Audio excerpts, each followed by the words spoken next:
Shalom, nous allons utiliser le daf Pegimel dans ma Masechet Psachim. Nous reprenons du daf Rabba Mosif Av Rabbi Yosef Gali. Rabba rajoute dans la Shita de Rabbi Yochanan ben Beroka, au-delà de Nechemia, il rajoute également Rabbi Yosef Gali. Donc tous ces Tanaïm-là penseront que même quand le problème vient du sang, du korban, Pesach, eh bien, quoi qu'il arrive, il faudra le brûler immédiatement et non pas attendre que Terobat Surato, c'est-à-dire que la viande change d'apparence pour la brûler le surlendemain. Netanya, la preuve, c'est qu'une braïta. Avec une discussion, Rabbi Yosef Galili Oimer. Kol anyan kulo emino medaber ela beparim anisrafim ou beserim anisrafim. Justement, le verset qu'on a cité précédemment, Vechol chatat ashayuva midamal oel moed, tout chatat dont le sang est apporté dans le oel moed, eh bien, l'ot et achel, il ne sera pas mangé, baesh tisaref. Là-bas, ça parle des parim anisrafim, des korbanot qu'on doit brûler, et des serim anisrafim. Isrof sous les m à Bet Abira, pour nous dire que quand il y a un psoul, il faudra le brûler au Bet Amigdash. Et au passage, nous apprendre qu'il est interdit de les consommer. Maintenant, à Mroulo, on lui a demandé Maintenant, d'où on sait qu'un khatat classique, non pas les parim anisrafim, un khatat classique, dont le sang est rentré l'ifna et l'ifnim, à l'endroit où ça ne doit pas rentrer justement dans le echa là-bas, minaïn, d'où je sais que c'est pas soul.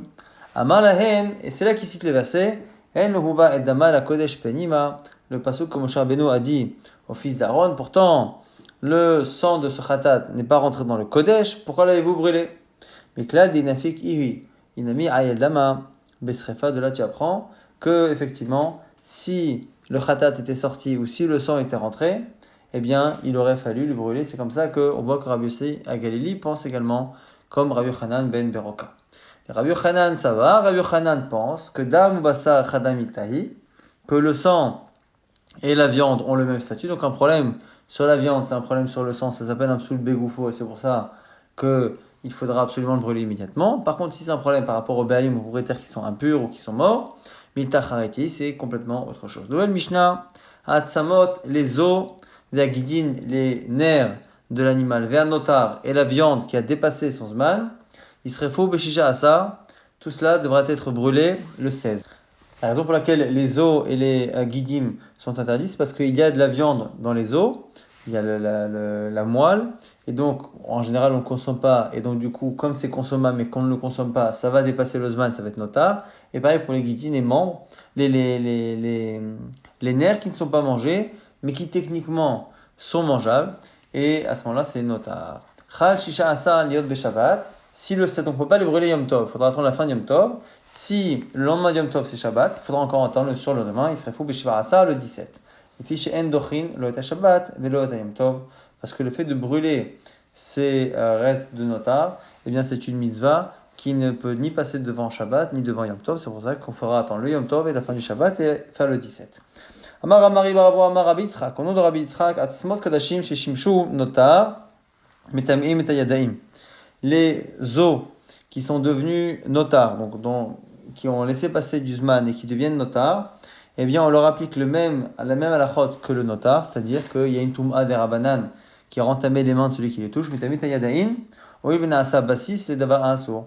Pourquoi? Parce que les os justement sont devenus le support de ce davar asur, c'est-à-dire la moelle qui est à l'intérieur et qui est devenue notar. L'Agmara essaie de confirmer avec la Mishnah, même ça y allait, Atzamot, Vagidim, Notar, Shisrafou, les Sha'asa, dans la Mishnah, on a vu que les os, entre autres, sont brûlés le 16. Ané Atzamot, Echidame, de quels os parlons-nous? Il est madlit le mémoire, si on parle d'eau dans lesquels il n'y a pas de moelle. La Mabesrefa, pourquoi les brûler? Nijjinu, il suffirait de s'en débarrasser. Et la Pshita, des béomorts, forcément qu'il y a quelque chose à manger, donc il y a du mort. Et Iyamad, Mishlama, Shimush, Notar, Miltahi. Ça ne peut se comprendre que parce que justement ce qui est à l'intérieur est notar. Dans tous les achiba c'est pour ça qu'il faut les brûler. Et là il y a marchimush notar, la miltahi. Si tu dis que le fait que les os deviennent notar, c'est rien du tout. La malou srefa, pourquoi le brûler? Inderinhu, il suffirait donc de casser l'os. Un chaletza le moach dinhu. Et à ce moment-là, il suffirait d'enlever le moach. Veni srefa, il le brûler. Veni dinhu les didou, et les os on pourrait les jeter. Et la Lashmamina, Shimush Notar, Miltaï. Donc tu vois bien que ça a l'air de la Mishnah d'expliquer que non seulement le mort qui était à l'intérieur est un problème, mais même le support qui a justement permis, donc l'os qui lui-même a permis de supporter ce mort-là, le shimush le notar, ça devient assour. Donc c'est la preuve effectivement que l'os lui-même il est assour. Amré l'agma dit pas une preuve. L'olam mais malar shimush notar la mitai. Tu peux très bien imaginer que pas du tout ce qui a servi au notar n'est pas un notar. Et kassavar, bo bekacher, filou bepasoul. C'est parce qu'on pense ici que finalement l'interdit de la Torah. La Torah interdit de casser l'os du Korban Pessah. On pourrait penser que l'interdit n'est que pour un Pessah qu'on peut manger, d'où je sais que même pour un Korban qui est donc du coup maintenant notar, Tishberu beau dans lui, que finalement même s'il est pas soul, c'est assour. Et donc du coup en fait, c'est pas que réellement l'os lui-même est assour dans la Mishnah. On peut très bien imaginer que l'os n'est pas assour, et donc pas comme Rabbi Yitzhak. Simplement, comme on ne peut pas casser l'os et sortir le moire, eh bien on est obligé de tout brûler. C'est juste que techniquement on ne peut pas faire autrement. Mais ça ne veut pas dire que l'os lui-même a un problème. Donc on n'a pas de preuve ici comme Rabbi Yitzhak. Agmara, object, et afilou, le pasoul, c'est un cas d'attard. Tu voudrais dire que ici l'interdit de casser l'os, il est afilou, be pasoul. Ve'atna, pourtant il y a une Mishnah qui dit aval amotzi betahor, veshover betame, enosofeg et arba'im. On nous dit que celui qui laisse le korban Pessah, veshover betame, celui qui casse un os d'un korban qui est tamé, enosofeg et arba'im, il ne recevra pas 40 coups, donc ça veut dire qu'il ne transgresse pas un interdit de la Torah. Donc on voit bien que quand c'est pas soul, il n'y a pas de Isur Shverat Etzem. Lokashia, l'agma dit c'est pas une contradiction. Lokashia, kan shaitalo sharata kosher, kan shaitalo sharata kosher. Ça dépend si le korban a été à un moment donné kasher. Dans le cas où il est tamé, comme ce qu'on vient de voir dans la Mishnah, le cas où il est tamé depuis le départ. Donc ce korban n'a jamais été mangeable. Là, dans ce cas-là, effectivement, il n'y a aucun interdit de casser l'os d'un korban Pessah qui n'a jamais été consommable. Par contre, dans le cas du notar, le korban a été consommable. Après, il est devenu interdit à cause de notar. Comme il a été consommable à un moment donné, eh bien ici, l'os sera interdit parce qu'il était shimouch le notar. La Gemara dit attends. Uman tana deshanele ben shaita lo shat kosher. Les loaita shat kosher. Qui est le tana qui fait la différence en général entre un psoul qui a toujours existé et un psoul qui est nouveau? C'est Rabbi Akovi, comme on le voit dans la braïta suivante des Tanya. Et tiens, l'autre bo, tu ne pourras pas casser l'os du korban Pessah. Bo be kacher. Et l'eau est pas soul, le premier avis qui dit que si le korban est kacher et pas soul. Alors comme Omer, ça dépend. Aktalosh atakosh avenifsal. Et je vous mishmush ferat etsem. Si il a eu un moment donné où il était kacher, il y a un interdit. Le aktalosh atakosher enbo mishmush ferat etsem. Sinon il n'y a pas d'interdit.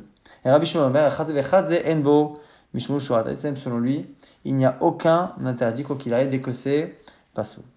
Métivé, on objecte. Kol atzmot akadashim, en tonim srefa. Les korbanot, les restes, les os des korbanot, en tonim srefa. On n'a pas besoin de les brûler.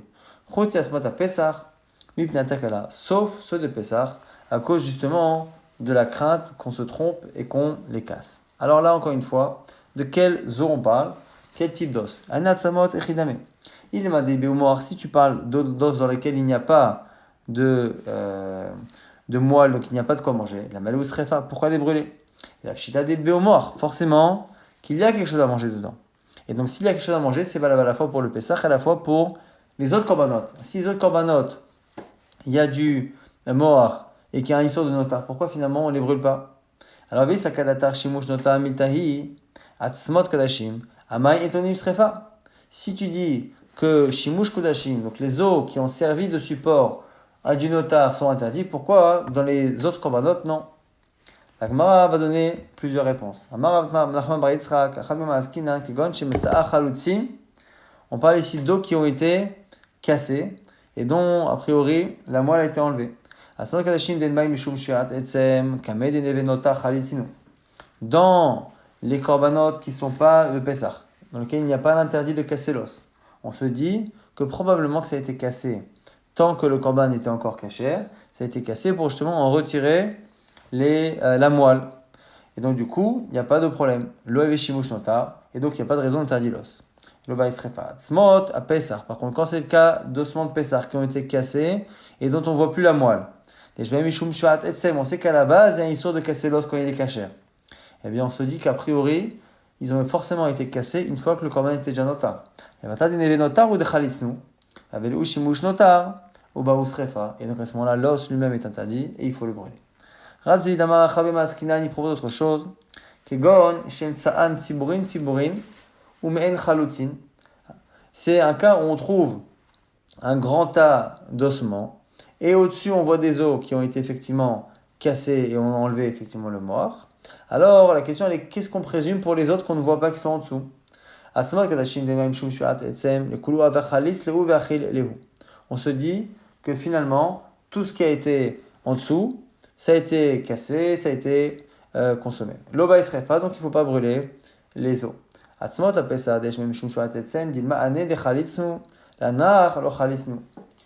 que le Korban Pessah, comme on sait que c'est interdit à la base de le casser, quand on voit des os cassés, on ne présume pas que les autres le sont également. Et donc du coup, il y a encore du mort, il y a une sorte de nota, et bae srefa. Amar Rav Yuda Amar Rav, maintenant Rav nous dit dans l'alacha, kol hagidin basar chutz migidet sava. Tous les guidim, donc tous les nerfs en général d'un animal, sont considérés comme étant de la viande, sauf guidet sava, sauf ceux qu'il y a au niveau du cou de la bête, qui sont trop durs et qui ne sont pas consommables. Là, le Gemara justement va poser une couchia par rapport à notre Mishnah. Tnan. La Mishnah dit que les os, le notar et entre autres donc les nerfs sont brûlés le 16. De quel guidin parle-t-on? Alors, il est ma guidé bassar, si ce sont des guidim qui sont tendres et qui sont comme de la chair. Il faudrait les manger. Mais il est itotar, et si c'est notar, et notar, eh ben, ça rentre dans la définition de ce qui est après dans la Mishnah, c'est-à-dire notar, la viande de notar. Et là, pshita, guidé de savar, forcément qu'on parle des os du cou. Et à ce moment-là, Yama Bishlama Basaninu, Abdullah Chiba Esrefa, et c'est pour ça, du coup, quand on les brûle, ça explique ceux qui disent que c'est pas du bassar. Et là, Yama Klab Basarninu. Si tu dis que c'est pas du bassar, la Maléus Refa, pourquoi finalement le brûler? Marav Rizda répond L'Onis Recha est là, les guides anachés. On parle ici pas de n'importe quel guide, on parle du guide anaché. Et bien, l'Iba de Rabuda, selon Rabuda, Netanya qui dit Rabuda Omer, et nono egela be'achat. Il n'y a de guide anaché qu'un seul, a priori, et la logique voudrait que ce soit la jambe droite. Donc la Gemara conclut que finalement, la Mishnah parlait des guidim, des deux guides anachés, qui dans le doute finalement ne sont pas consommés, donc c'est pour ça qu'on les brûle tout de suite. La Gemara dit la tifshot, sapouké, mais sapkalé, la Rabbi Uda. Forcément ici ça veut dire que Rabbi Uda est un safek, c'est lequel des deux guides anachés qui est interdit, gauche ou droit. Parce que si il est évident pour lui laquelle était interdit ou pas, il devrait manger celui qui est mouta, des sura nishdaye, et l'autre il suffirait de s'en débarrasser. Lama les srefa, pourquoi le brûler? Ce qui oblige à dire que Rabbi Uda est un safek alors qu'il a dit qu'a priori c'est la droite. Marabika bachinena, sheukrul basof nidarvu. On parle d'un cas où effectivement à la base on savait, donc on sait que c'est le droit par exemple qui est interdit, simplement on savait lequel était le droit et le gauche à un moment donné. Ça s'est mélangé, c'est pour ça que ce sont les guidines au pluriel qui sont à brûler. Alors, lui dit non. Ici, la Mishnah, quand elle parlait de guidine, elle parlait essentiellement de la graisse qu'il y a autour des guidines hachées. Des Tanya, c'est marqué dans une Baraita. Techniquement, Minatora à la base, la graisse qui est autour est autorisée, mais les Bnei Israël sont Gdoshim, sont saints et se sont interdits la chose. Alors évidemment, autre tirout, Bachitson, on parle du guide extérieur de la cuisse. Comme a dit Shmuel, il y a deux guidines, pnimi asamoch la'etzem, un intérieur proche de l'os qui est assour, lechamim alav et qui donc on est chayav korban, donc c'est assour minatora. Chitzon asamoch lebasar, assour ben chavim alav, celui qui est extérieur, il est plus proche de la chair, il est assour, mais comme il est rabanan, donc il n'y a pas de trio malkout si on transgresse. La Mishnah avait dit chal shisha asa liot beshabbat, quand ça tombait donc le 16 d'un Shabbat, on repoussait. Mais Amain était assez, Vitrelota assez. La Gemara pose la question pourquoi la misa positive de Baesh Isrofu, de brûler tout ce qui est notar et de brûler le Korban Pessah, pourquoi cette misa positive ne devance pas la mitzvah négative de Faïm Melacha pendant Yom Tov? La Gemara va donner plusieurs avis pour le verset. Marchiskia, Vachentanech, Beriskia, chez Beriskia, on disait quoi? L'autre tiro Mimino ad Boker, Mimino ad Boker, Baesh Isrofu. On n'en laissera pas jusqu'au matin, et ce qui restera jusqu'au matin sera brûlé dans le feu. Pourquoi dire jusqu'au matin? On sait très bien que c'est le matin. Donc, comme on a dit jusqu'au matin, c'est pour dire qu'il faut rajouter un matin, c'est-à-dire non pas le lendemain matin qui est de Pessah, le 15, mais finalement le 16. Abaye propose un marquera Ola Shabbat be Shabbato. On fera le Ola du Shabbat son Shabbat. De là, tu vois qu'il n'y a que la rola du Shabbat en question qui marche, mais on ne peut pas utiliser pour autre chose. Velo rola chol be Shabbat, velo chol be Yom Tov. On ne peut pas utiliser une rola du chol pour Shabbat ou pour Yom Tov. Le Korban Pessah, il a été égorgé un jour de chol avec de Pessah, on ne peut pas le brûler le matin. Rava marque un autre verset, où les vado ya'ase lachem, c'est marqué au sujet de Yom Tov, kol melacha lo ya'ase bahem, tout travail ne sera pas fait ce jour-là. Seulement ce qui sera consommé, les chol nefesh pour tout le monde, ou les vado, lui seulement sera fait. Donc on peut effectivement consommer et faire des melachot pour se nourrir. Hu velo marchira. De là tu apprends qu'on ne peut faire que la nourriture, mais pas tout ce qui permet en amont de faire la nourriture. Quand on dit levado c'est pour dire quoi? Lui velo mila shelo bismana. Et pas une mitzvah qui n'est pas en son temps, donc par exemple une brit mila qui ne serait pas le 8e jour. Comme on n'est pas le jour même, on ne peut pas le faire pendant Yom Tov. Abba mikal vachomer, et on l'apprend par kal vachomer, mais au passage, ça nous apprend également que le fait de brûler Korban Pessah, il n'y a pas de date précise, donc c'est pour ça que ça ne repousse pas Yom Tov. Shama, Shabbaton de Yom Tov. Lui dit, c'est l'expression Shabbaton qui est marquée dans Yom Tov, qui est une misa également positive, c'est Aseu. Ce qui veut dire que Yom Tov, finalement, on a une misa positive de Shabbaton et une mitzvah négative de l'Ota Ase Melacha, et donc finalement la misa positive de brûler. Ben assez, il ne peut pas repousser d'oché l'ota assez vers assez. On ne peut pas repousser la mise à positive de brûler le korban. On ne peut pas finalement passer devant une mise à négative de faire des melachot, une mise à positive de faire un Shabbat. En résumé, on avait une Mishnah qui parlait d'Atzamot, des nerfs et du notar qu'il fallait brûler donc le 16, non pas le jour même. On avait vu que selon certains, l'os dans lequel il y avait eu justement du notar, de la moelle qui était notar, l'os lui-même finira par être assourd parce qu'il a été le support de quelque chose qui est d'abord assourd. On a essayé de trouver une preuve dans la Mishnah et finalement on a repoussé. On a vu que par rapport à l'interdit de casser l'os du Korban Pessah, on avait plusieurs avis. Certains disaient que c'était que lorsque la viande est cachée, que le Korban est caché. Certains disaient que même si le Korban il est tamé, enfin il est plus consommable, il y a une sorte de nota, tant qu'à un moment donné ça a été consommable pendant un certain moment. Après, on avait vu au nom de Rav que tous les guidim, tous les nerfs sont considérés comme étant de la viande, sauf celui du tsavar, sauf celui de la gorge. On avait expliqué que les guidim qui étaient marqués dans la Mishnah a priori, c'était les deux guides anachés, et qu'il y avait un avis qui pensait que c'était les deux qui étaient interdits, un avis qui dit que c'était a priori un seul, probablement le droit, mais on avait peur que ce soit un safek. En quoi qu'il arrive, cet avis-là, finalement, en conclusion, ils pensent que c'est le droit, même si dans d'autres marottes, on dit que ce sont les deux guidim qui sont interdits.